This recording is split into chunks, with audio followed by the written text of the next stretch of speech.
Pourquoi est-ce que vous allez refuser de vous faire vacciner? Bonjour, vous allez bien? Moi, Bonjour. effectivement, je suis médecin à Marseille et je parle pas du tout pour mon institution, je parle pour moi. J'ai pas de conflit d'intérêt avec l'industrie vaccinale. J'ai 450 € déclarés sur Transparence Santé. J'ai pas de stock option, j'ai pas d'intéressement financier, contrairement à certains responsables en Angleterre et puis partout dans le monde. Et puis, je suis porte-parole d'un collectif de soignants, de médecins, de chercheurs, d'universitaires, de hauts fonctionnaires, d'artistes, de gens qui travaillent même dans les ARS, de restaurateurs, de citoyens, de parents. Je suis extrêmement honoré d'être leur porte-parole. Et effectivement, et on cherche à sortir de la peur, on cherche à rouvrir l'espace du débat démocratique et scientifique. On pense qu'il est complètement verrouillé par l'urgence. Louis Fouché, Comment disent vos confrères,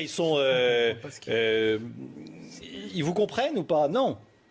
Alors, je vais essayer de visser quelque chose dans votre tête, en fait, le visser dans votre crâne. Il y a deux principes fondamentaux en médecine qui datent d'Hippocrate.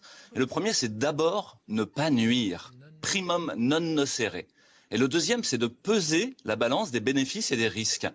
Qu'est-ce que ça veut dire peser la balance des bénéfices et des risques? Ça veut dire, est-ce que vous prendriez un avion pour New York dont vous n'êtes pas absolument sûr que son train d'atterrissage fonctionne? Ça, c'est le risque. Et puis, pour ce qui est du bénéfice, c'est est-ce que vous prendriez un avion pour New York s'il risque d'aller à Moscou ou Chicoutimi? Alors, sur quoi reposent vos connaissances sur cette injection d'ARN messager que vous appelez vaccin? En fait, pour le moment, sur de la propagande disruptive du gouvernement, des médias et de l'industrie pharmaceutique.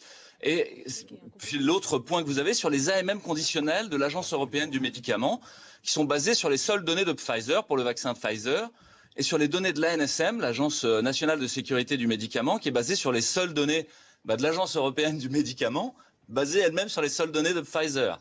Pfizer, qui est cette entreprise philanthrope, bienfaitrice de l'humanité, désintéressée, qui a été condamnée à 2,3 milliards d'euros d'amende pour falsification de données, publicité mensongère et commission occulte en 2009. Qu'est-ce que ça veut dire commission occulte? Ça veut dire des valises de billets, de manière un peu imagée, pour des responsables, des dirigeants et des leaders d'opinion, qui a été condamné ces 10 dernières années à des millions d'euros d'amende pour les mêmes choses. Vos arguments, merci.